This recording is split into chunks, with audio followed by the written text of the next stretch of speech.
honored to be invited to the University of Victoria, and I'm very impressed by the generosity and warm welcome by the people of Center for Asia Pacific Initiative. And again, this is the first time I visited Victoria. This is a very beautiful place. And, I'm from Santa Cruz. There was a mistake which because of my lack of checking the agenda.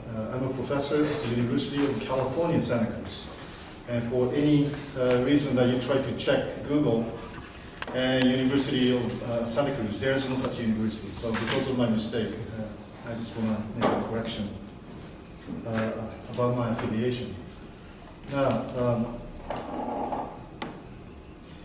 Japan has introduced two systems of lay participation, as Colin has given the brief introduction. And Matt Wilson of the University of Wyoming Law School will talk about the, in Japan, it's called the Saibain system. That's a lay participation system that consists of, judicial panel consists of 3 professional judges and 6 lay people adjudicating on a criminal matter. And that received the tremendous attention for the past, I would say, 3-4 years, even though it was introduced last year. My talk is going to be rather on the, which I call the Japan's grand jury system. And it is called, in Japanese, Kensatsu Shinsakai. I couldn't really find a proper translation of this, but Kent Anderson, a friend of mine who teaches at the, and probably everybody knows too, he teaches at the Australian National University. He coined the term Prosecutorial Review Commission, or PRC, in one of his papers which he reviewed both the quasi or lay assessor trial that with the mixed participation from judges as well as lay people. He used this term, so ever since he coined this term, I've been using this PRC to refer to Japan's grand jury system. So I submitted about 50-page paper because I just finished the paper on this about 2 days ago. And it's too long. So I'm going to focus on particular elements of my paper. And I'm going to read, actually, for the next 25, maybe 30 minutes. And I want to start my presentations by looking at what really transpired in America. I tried to impose that to Japan, so you have some connections between US and Japan, and understand the significance of the importance of the introduction of the Japanese grand jury system. And almost exactly 2 years ago, November 17, 2008, a grand jury in South Texas has accomplished something that a number of politicians in the US Congress repeatedly tried but failed to do. A South Texas criminal grand jury decided to indict then Vice President Dick Cheney for a conflict of interest pertaining to his investment in a private firm that runs federal detention center. This direct conflict of interest cast a great shadow over his political clout on federal contracts awarded to the prison industry. Then former Attorney General Alberto Gonzales was also indicted on charges that he attempted to stop the investigation into abuses at the federal detention center in Texas. After many years of intense congressional discussions and debates about the possible subpoena and criminal investigation covering the conduct and series of decisions made by Vice President Dick Cheney, the Congress and the executive branch of the US government have miserably failed to bring an even single prosecutorial charge against him. The indictment against him marked a tremendous triumph for the concerned citizens and the people in Texas who have been outraged by politicians who have egregiously pursued their self-interest regardless of questionable criminal and moral implications. 2 weeks later, on December 1st, however, a politically motivated county judge decided to dismiss the indictments returned by the grand jury. The criminal investigation and subsequent indictment against prominent political elites nonetheless demonstrated that there is no political immunity from prosecution when it comes to the equitable judgment made by a select group of fair-minded citizens. Japan observed a similar so-called Mogadishu moment of civic insurrection this year. On January 27th, a former deputy chief of police station became the first person in Japan's modern legal history to be formally indicted, with the indictment issued by the citizens panel called the Prosecutorial Review Commission. That's PRC, which I briefly mentioned. Historically, until then, the Japanese prosecutors had been the only legal party with exclusive power and authority to issue indictments in criminal cases. In this criminal negligence case, called Akashi Stampede incident, which resulted in deaths of 11 people and 247 people injured, the Japanese prosecution made numerous decisions not to indict the same police officer, despite significant public calls and civic demands for his prosecution. And public dismay followed the prosecutor's reluctance. And the PRC of Hyogo Prefecture, which is situated just west of Japan's second largest city called Osaka, has finally recommended the indictment of former deputy chief of Akashi Police Station with professional negligence resulting in death and injury. This PRC recommendation was its second public demand for its prosecution since the revision of the PRC law took effect in May 2009. The first PRC indictment decision against a police officer was returned by the same PRC in July 2009.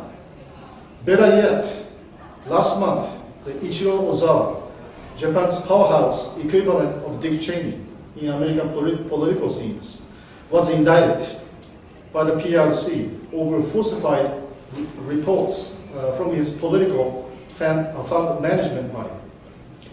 The indictment decision was the second resolution rendered by the PRC in their decision to prosecute the most powerful Japanese political power broker during the post-World War II era.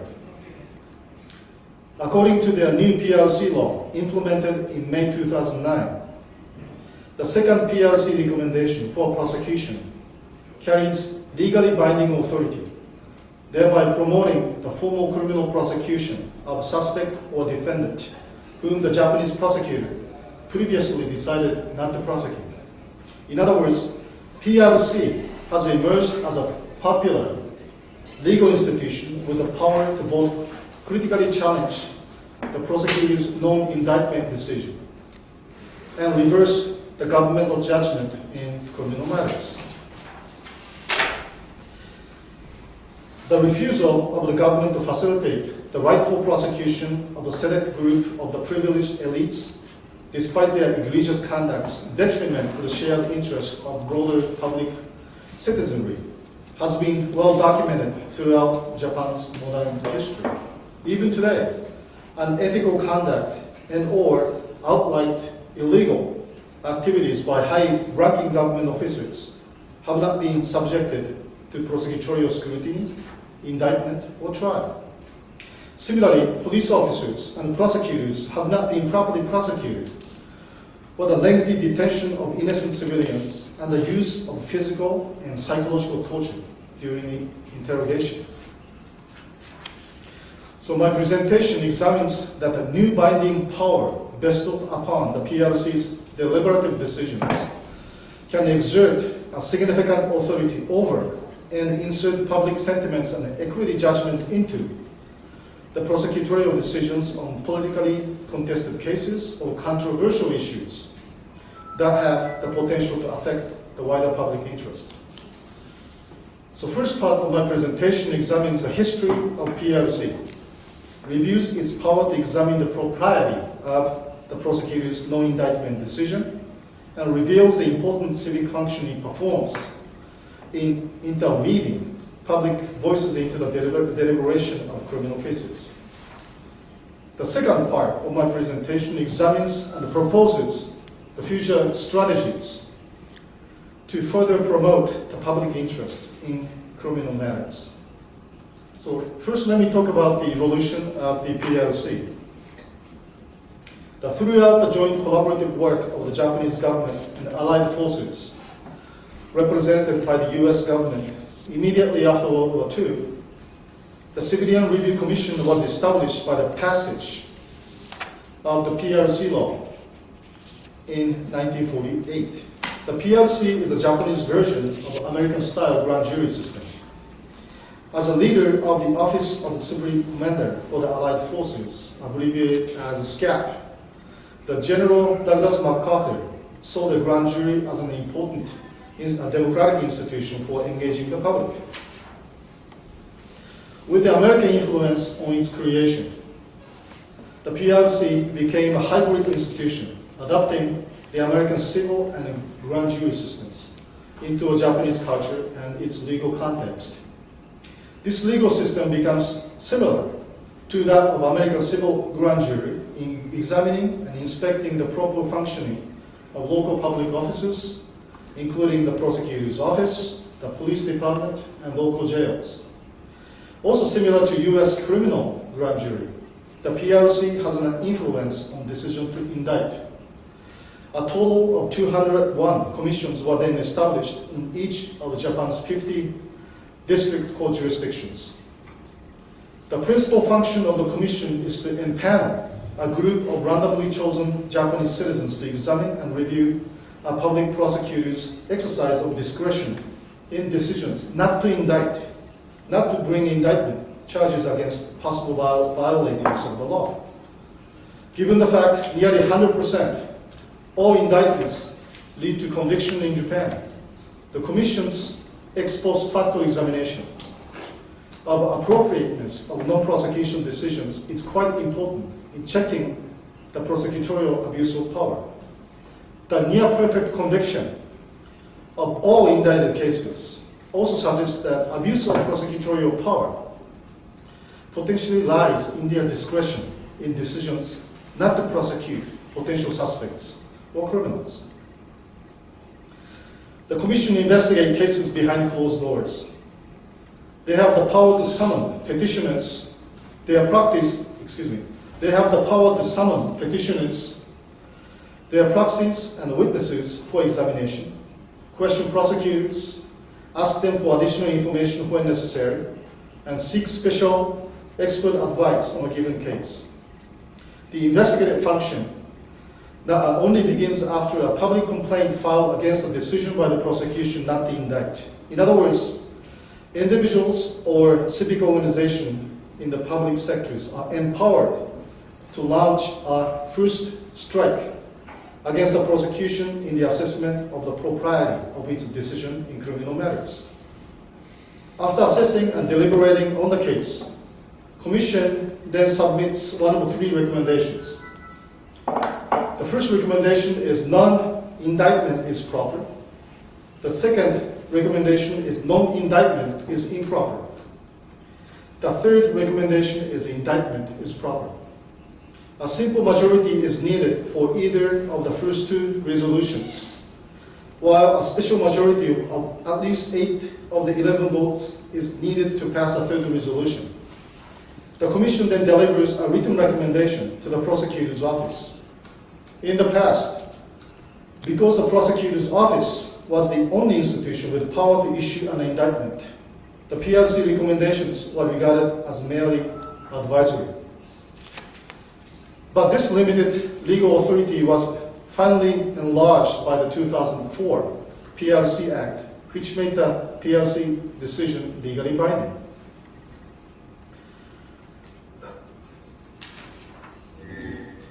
Now, today, the PRC became an important institution of public oversight of the Japanese government.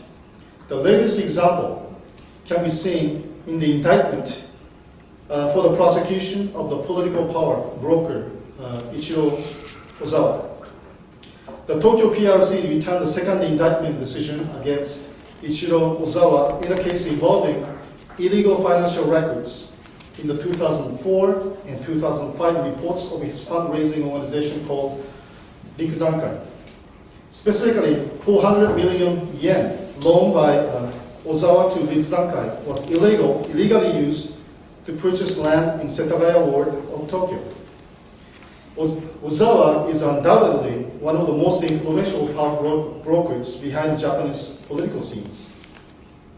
He formerly served as the chief secretary of then ruling Liberal Democratic Party. After he deflected from LDP, he became the president of Japan's main opposition party called Democratic Party of Japan from 2006 to 2009. He has often been dubbed as the shadow shogun of the Japanese politics because of his political influence within DPJ, as well as his deep political connections to key members of other political parties and bureaucratic elites within the Japanese government. Japanese prosecutors twice refused to indict Ozawa for the alleged violation of the political fund control law. But the second indictment decision by the PRC overruled the prosecutor's judgment, stating that there was sufficient evidence to indicate the presence of Ozawa's direct instructions to his subordinates to file misleading and incomplete reports with the government oversight officials. The Tokyo High Court then appointed 3 lawyers to prosecute Ozawa last month, and 3 lawyers already had talks with the Tokyo District Public Prosecutor's Office to take over records of the prosecutor's investigation in this case, and have just initiated the criminal prosecution against Ozawa.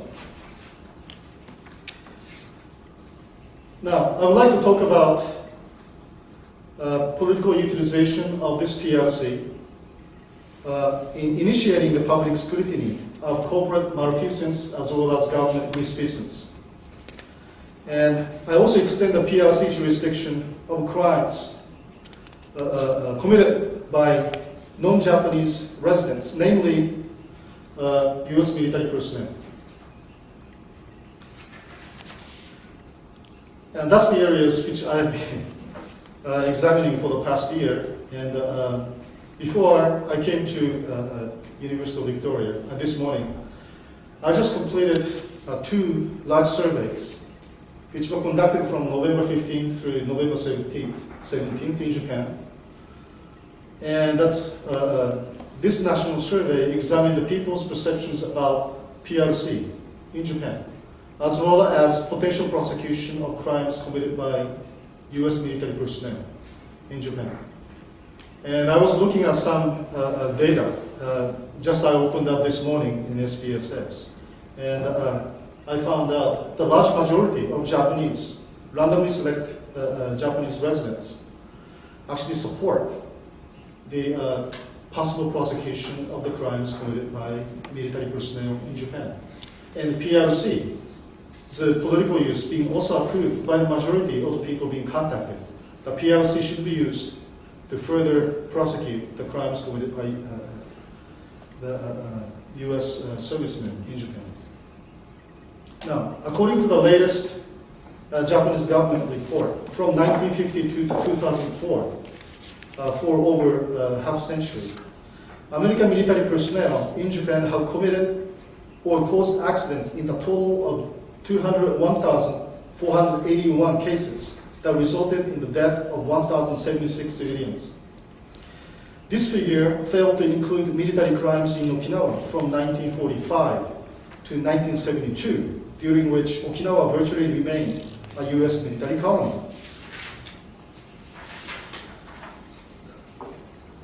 The island of Okinawa hosts 37 American military bases in Japan, representing 75% of the territory occupied by US military facilities in Japan. This is despite the fact that Okinawa represents less than 1% of Japan's total land area. Highly concentrated placement of the American military establishment in Okinawa historically created a multitude of social and legal problems, including the proliferation of crimes committed by military personnel. Indeed, Okinawa residents have witnessed a long history of their own community being victimized by foreign soldiers and their families stationed in the island. The Japanese-US status of forces agreement, which is oftentimes referred as SOFA, nonetheless effectively shielded military felons by the extraterritorial application of the US law, effectively sidestepping Japanese law. The new PRC law offers the potential to ensure that the military personnel who commit heinous crimes against Okinawans will be fairly indicted and duly prosecuted. After the Japanese prosecutors decided not to prosecute American soldiers, individual citizens can initiate the potential prosecutorial process against alleged criminal conduct of military personnel by simply submitting a complaint or accusatory crime to a public officer or a prosecutor in Okinawa. The Section 242 of the Japanese Criminal Code of Procedure requires that upon receipt of a complaint or accusation, the judicial police officer is required to promptly submit the documentation and related evidence to the attention of the public prosecutor. Similarly, Section 260 requires that once the prosecutor has made the non-prosecutorial decision, the prosecutor must promptly notify their non-indictment decision to the person who filed the original complaint. The Section 261 also specifies that the prosecutor must promptly notify the reason for the non-indictment to an individual or party who filed the original complaint. When the original complainant decides to pursue the case, he or she then may submit a citizen's complaint of the prosecutor's non-indictment decision to the PRC. Then the judicial panel of local residents, chosen at random from the local community, is empowered to examine the merit of the complaint, summon witnesses if necessary, and deliberate on the prosecutor's non-indictment decision. If the PRC second decision recommends the indictment of military personnel, the Japanese government must begin the criminal prosecution of alleged military soldiers. Of course, the alleged crime committed by military personnel must be legally classified as heinous or of material significance in order to support the adjudication of the lay assessor trial. In addition to the possible indictment of American soldiers, the PRC can also play equally powerful role in evaluating the adequacy of activities and involvement of both American military headquarters in Okinawa and Japanese governmental policies or joint military projects. Such governmental endeavors include the American military construction of new installations and defense facilities in the island of Okinawa, as well as the extent of military practices and exercises that cause health hazards and physical harm resulting in injuries or even death of local residents. Worldwide, the US military bases and defense installations have caused significant environmental damage and pollution to nearby areas and surrounding regions. Okinawa remains no exception to the harmful environmental effect of the military presence and routine exercises by the armed units of the American forces in the island. 1947, the base pollution in Okinawa led to the death of 8 people from arsenic poisoning. Even after the reversion of Okinawa to Japan in 1972, oil and fuel spills continued to cause significant environmental damages near American bases. But today, local residents learn about the pollution and releases of harmful substances only after damages spill to the area that transcends the boundary of military bases. At Kadena Air Base, the huge jet fuel spill, which lasted for 4 days, beginning on May 2007, is one of the most recent examples, causing massive environmental and ecological damages in nearby residential areas and districts. Numerous US armed forces in the Fukuchi Dam's reservoir for river crossing exercise have also polluted its water and threatened the daily activities of the majority of local residents in the Okinawan island. Fukuchi Dam provides much of the water to 1.2 million residents of the island. Recent investigations have found that the water has been polluted by grenades, flares, hundreds of paintballs used by American military personnel in training exercises. In 1997, the U.S. Marine also admitted using depleted uranium ammunition on the island, deliberately violating the bilateral agreement on the law for the regulation of nuclear power in Japan. Despite the massive pollutants left behind old military installations and significant environmental damages caused by training exercises of the U.S. military, the American government remains immune to the political prosecution or even required restorative process to remedy the environmental devastation. The Article 6 of SOFA indicates that U.S. military does not bear any responsibility for repairing or restoring any damages to the environment, specifying, quote, the United States is not obliged to restore the facilities, the areas, to the conditions in which they were at the time they became available to the United States Armed Forces, or to compensate Japan in lieu of such restoration, unquote. This SOFA provision unilaterally allows the U.S. military to destroy with impunity the natural environment, natural resources, and delicate tropical ecosystems of the island. The new proposed construction of offshore U.S. military base off the coast of small fishing village of Henoko also endangers a unique subtropical ecosystem and biologically diverse marine life around the island of Okinawa. In 1996, American government agreed to close the much criticized Futenma Marine Corps Air Base, which was built right in the middle of very dense residential areas in the city of Ginowan. The presence of the marine airfield has posed serious health hazard, safety concerns to local residents for decades. The American government has insisted that its closure had to be contingent upon its relocation to Henoko in northern Okinawa. Now, newly installed power of PRC resolution can offer a radically different strategy to protect and prevent the joint state-corporate project perceived as a detriment to social and political interests of local residents in Henoko and other areas in Okinawa. For instance, in order to take full advantage of the PRC's authority to review the prosecutor's decisions, civic activists and Okinawan residents, including protesting divers who are nearly drowned, may be empowered to file complaints with the local prosecutor's office, alleging criminal behavior and felonious activities of the Japanese self-defense forces divers, underwater specialists who are privately hired to conduct an environmental assessment, and the private firms contracted by the Japanese government to provide necessary logistical assistance to a drilling survey of the coral reef. A group of activists files a complaint or accusation of criminal conduct, local police officer or prosecutors. The Japanese prosecutor is then required to make a written statement of such a complaint or accusation, investigate the alleged misconduct, and determine whether or not to file charges against the divers and workers hired by the Japanese and U.S. governmental agencies and the contractors.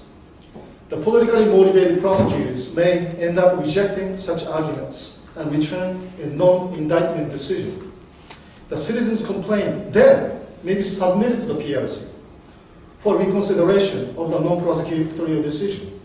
The PRC must then call for a hearing, summoning witnesses, including civic activists who participated in the protest, private and Japanese self-defense forces divers who allegedly attacked protesting civic divers, government officers who issued environmental surveys, and contractors who hired private divers. If the Commission determines twice the prosecution of the accused is proper, the Commission's resolution becomes legally binding, will force the Japanese prosecutors to reverse its previous no-indictment decision.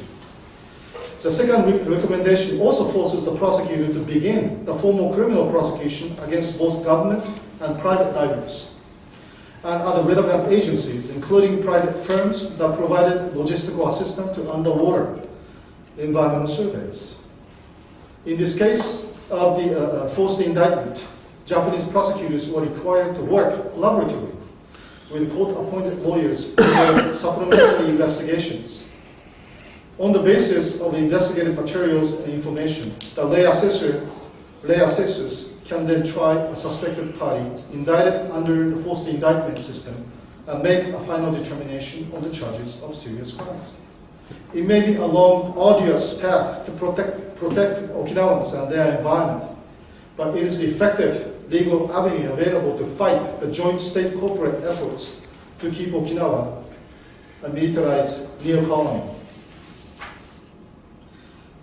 Now, Dick Cheney, whom the worldly renowned political critic Noam Chomsky once called the administration, portraying him as a political elite primarily responsible for committing war crimes, running illegal wireless wiretap programs, orchestrating extraordinary renditions, permitting the continuation of torture programs, was never successfully implicated in charges of any crimes by congressional representatives or US senators. But it was a group of socially conscious, ordinary citizens in South Texas who decided to indict Dick Cheney and his protege, Alberto Gonzalez, for the illegal and immoral business maneuvers involving the federal prison contracting in 2008. Japan also has had a similar history when it comes to the prosecution of political elites, government officials, and business executives with deep connection to political inner circles.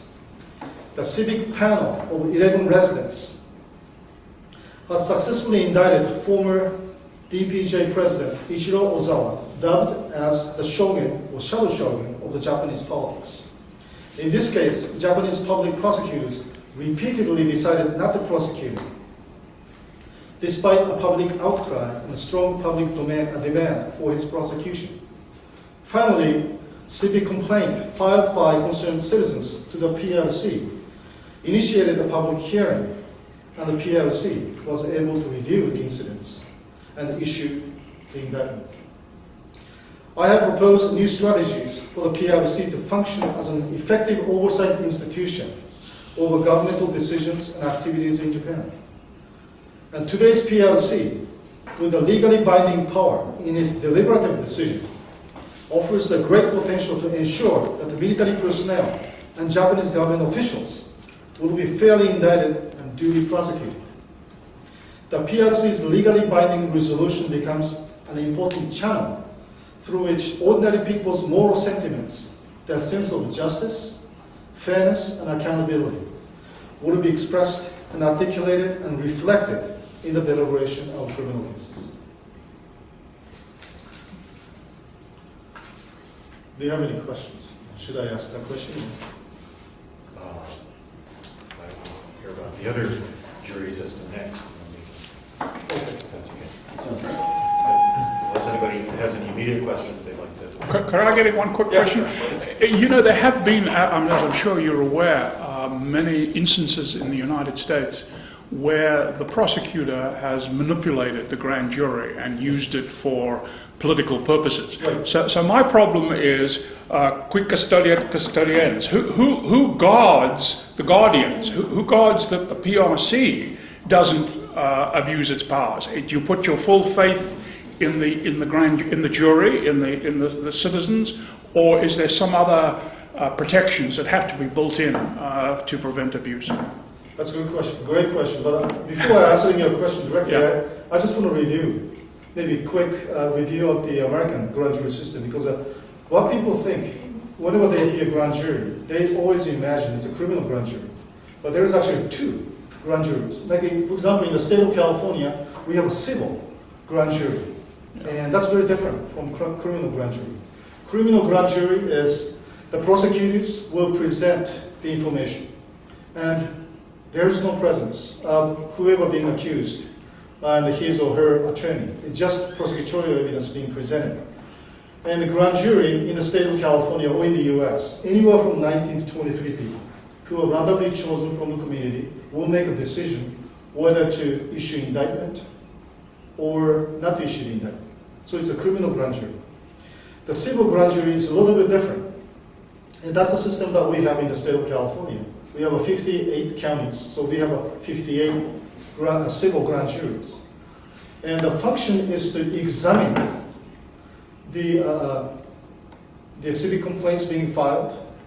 It has the power to examine books of any officers in the county government. And that also include the investigation of any wrongdoing in the office of prosecutors, as well as the abuse of power by police officers, like racial profiling, for example. It's been reviewed over and over because complaints being filed by the citizens. So civil grand jury has examined them. And also civil grand jury examined whether a local jail is being managed properly or not. So civil grand jury is very similar in terms of function to PRC. PRC not only has a decision that will force the indictment, but also it's mainly an investigative function. It examines the whole spectrum of the complaints. Government misfeasance, corporate malfeasance, and they can also have the authority to seek legal advice from attorneys. So pretty much, so it's a combination of the both criminal grand jury in the United States as well as the civil grand jury. Much of the PRC's function is more of the functions reserved for the civil grand jury. The second question you mentioned about who actually controls PRC. It's very difficult. PRC exists within the courthouse. In other words, there's a PRC office in various courthouses, district courthouses, and pretty much it's like a block box. And I did some investigations and tried to make do some interviews when I visited Yokohama, because I knew some people who actually did investigation of Yokohama PRC selection process. But they did not allow any interviews of the people who work in the PRC office. So I couldn't really get any information. But there's an organization called PRC Society.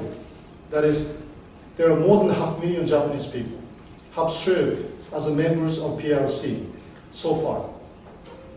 More than 500,000, because it started from 1948, and so it has like more than 60 years of history.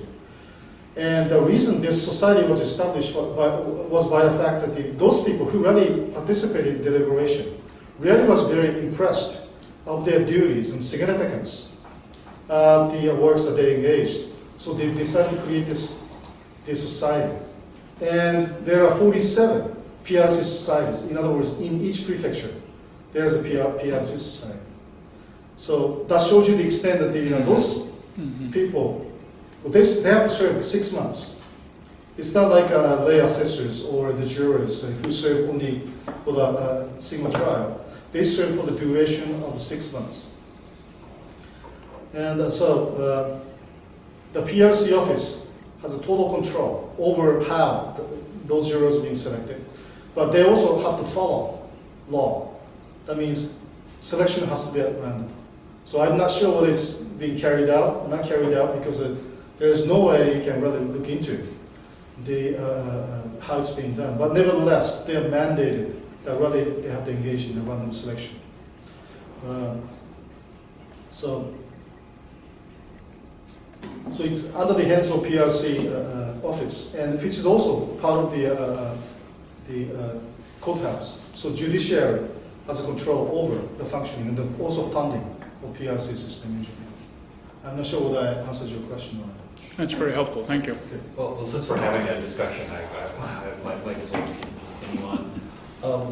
Because it seems to me that if the prosecutors are able to effectively retain control over the information the PRC gets, and I see just looking at the PRC law that the prosecutor may actually sit in the room with the jurors and provide them with information and materials, basically everything they need to make their decision, then it could actually be a useful tool for the prosecutors to prosecute people where they don't want to be seen having political interest. And certainly I know the prosecutors are widely understood to hate Ozawa and want to get rid of him for reasons that may have to do with him being the Dick Cheney of Japan, but also may have reasons to do with some of the things Ozawa wants to do to the way Japan is governed and getting more control over the bureaucracy. I think it's interesting that right around the time we're having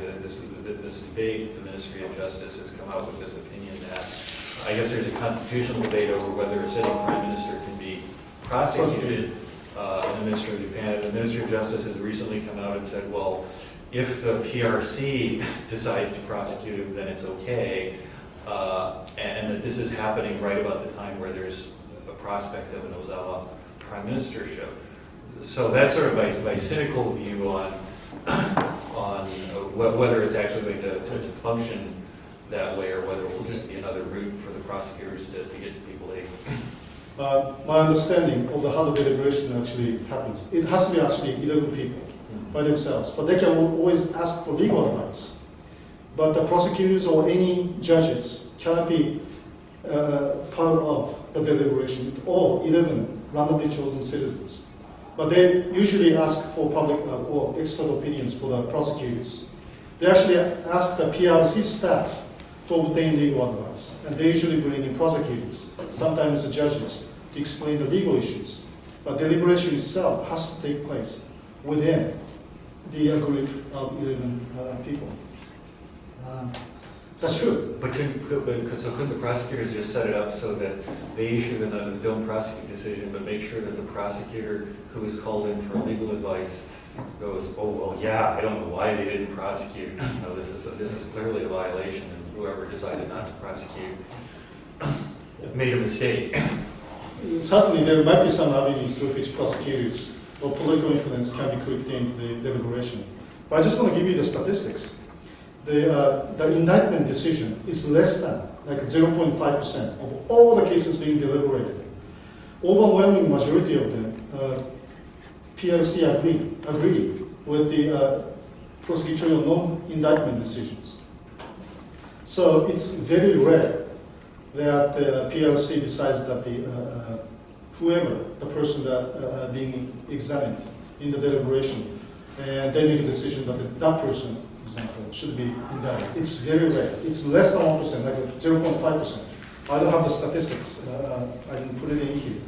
But out of all those cases that PRC deliberated, it's a very rare decision. But again, there's always a room. There's ways to introduce the political influence. One of the ways in which it was debated when this law was being drafted was the fact that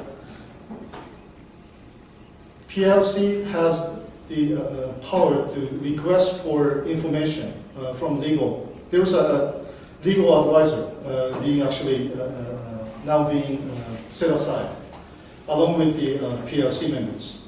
And one of the concerns, and still today, is the fact that those legal advisors are former prosecutors. Many of them. That's what we meant by there's a potential influence over prosecutors. So there is that side to it. But again, the decision to indict by the PRC is extremely rare. And it happened, like for example, at least the ones that I know, only 3 since the May 2009. One involves the police officer, which I mentioned.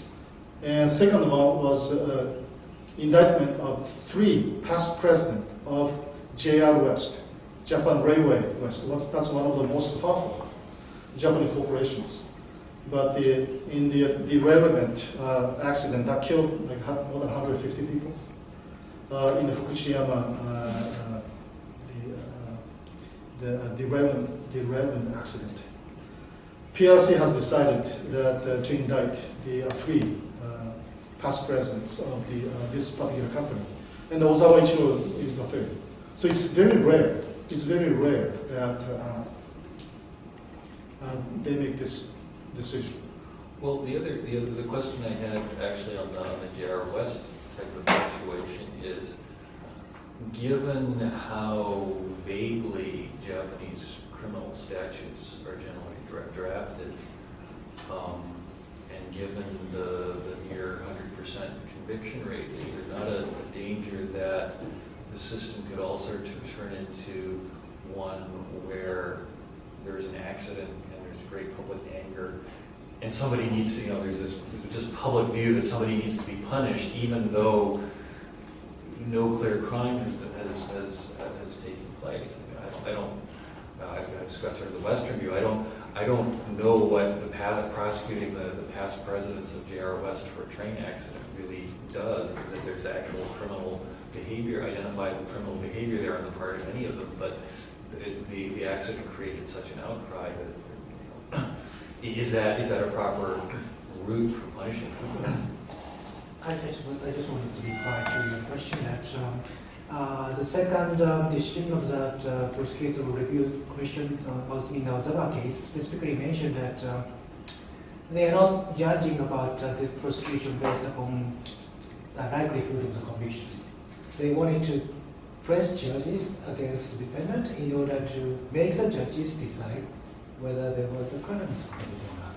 So I guess that there is a danger that the Prosecutorial Review Commission is using somewhat lesser and lenient standard review to file charges, and so that there is definitely a significant issues involved in that cases.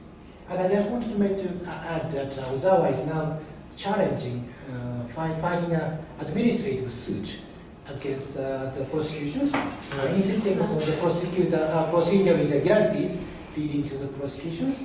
And the lower court rejected his suit, arguing that if you have any question or if you have any criticism against the prosecution, why not challenging the prosecution in a criminal trial?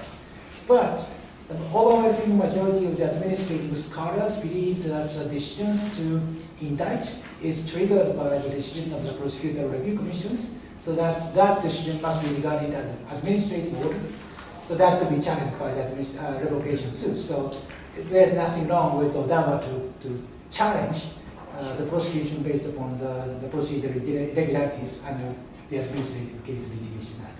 Okay, thank you very much. I knew that he filed a lawsuit Yeah. in Tokyo District Court. It was rejected at the end of last month, but he appealed. Yeah, And, it's now before the Supreme Court. Right. But going back to the past president, what the PRC had actually looked at was the history of the decisions being made about particular element of the installing the safety features. And despite the fact there have been numerous recommendations for the JROS to institute the safety features, decision was made to not install because it's very expensive, takes time, and so it rather cuts into the profit. So there was a series of misconduct. It's not just one accident, and somebody has to be found for the crime. But nevertheless, it's a history of the decisions made at the corporate level, highest level, and that actually led, based on what I examined, that really led the PRC to make the decision for the indictment of 3 past presidents. Along with all those subordinates, they are being already indicted and now being prosecuted. So you really examine the chain of decisions being made throughout the number of years. And so PRC looked at it. There's a consistent pattern that the president's being involved in deciding not to institute the safety feature. So that was very interesting. So that's the investigative function, the aspect of PRC. You really can dig into the deep roots of the cause of the accidents or misconduct. And that's great. It's only citizens making decisions without input. Well, it's direct input from the legal personnel. Is there any discussion about having the PRC be able to stop prosecutions as well? Because I think that's another issue, is that once they do decide to prosecute you for whatever it is, you will be found guilty and you will be punished. And there are those who believe that there should also be sort of a true grand jury system whereby the grand jury can actually prevent prosecutions as well as No. I don't think so. But again, the abuse of power by the Japanese prosecution is not to indict people. The abuse of power rests upon their ability not to indict. Okay, once you are being indicted, for example, you should start packing for the prison. Because almost 99.9% of the cases you're being convicted throughout the criminal process. So prosecutors' abusive power rests upon their decision not to indict. That really secures 100% innocence of those who committed egregious acts detrimental to the interest of the public. But nevertheless, prosecutors decide not to indict. So PRC's power is try to scrutinize the abusive element that the prosecutors have. And that's why I think the PRC is very important. And there's a Chilean scholar about 10 years ago, looked at the Japanese PRC system, and he suggested the Chilean system must also model not the American style grand jury system, but the Japanese style grand jury system. So that was kind of interesting. I have a question. When you were talking about Okinawa Yes. and the role that it plays, would it be fair to say that the PRC could be used by the Japanese government to deal with foreign relations in a way that they're not prepared to do, or when they attempt to do, they're not successful? So if the PRC could step in and prove that the new base is fraught with environmental problems, Right. that in a sense the Japanese government is able to say, well, you know, we would have liked you to have the base, but the findings of the PRC are such that our hands are tied. Yeah. That's exactly my point. So in a sense, what I'm asking is then, could the PRC then become a convenient tool for the Japanese government to use in order to deal with foreign relations in a way that they're not comfortable to do, to deal with, you know, publicly themselves? That's a very interesting point, which I haven't thought about. Because my work has been always trying to look at the lay participation, like a grand jury system, as a political weapon to be used as an oversight of the abuse of power exercised by the government. So Japan is actually funding like a 69% of the base management cost of the U.S. Military bases and the installations. Right. And possibly, I never thought from that aspect. I mean, it could be a very convenient diplomatic mechanism. Right. Maybe not so Possibly. diplomatic. That's a but very interesting perspective. Maybe I should look into that much further. Any other questions? The other question I had was, who really has standing to ask the PRC to review a decision? I gather that that's basically the victim of a crime or someone who thinks a crime has taken place, but are there any sort of official or unofficial barriers to reporting a crime that can prevent you from bringing a claim to the PRC? The other side of that is Ozawa's PRC request was brought by a, quote, Civic group, which Yes. could sort of mean anything. But you know, can anybody go and say, this happened, I went to the police box, nothing happened? That's a great question. One of the problems which I identified was the fact that even though Civic made complaints about the crimes took place, and then many police officers failed to make a report. Not only that, they actually, even in cases in which they made a report, they failed to give that report to the prosecutors. So there's a tremendous misconduct on the part of police officers in going through the step, like section 260, 261, which if civic citizens make a complaint to the police officer or prosecutor, then whoever received the complaint must file the report. That should be given to the prosecutor. And the prosecutor must look at whatever the files being submitted, and he or she does investigation on their own, on his or her own, and make the decision whether they should issue indictment or not indictment. And also, legally, the prosecutor has to notify the person who filed the original complaint about the decision. But those whole steps being sidestepped, the large majority of criminal complaints are being not dealt and not being processed by police officers or prosecutors. So it's very difficult. They always complain that there is not enough funding, resources. We receive all kinds of complaints almost daily. So they always use those rationale to justify their inaction. And so that's something needs to be remedied.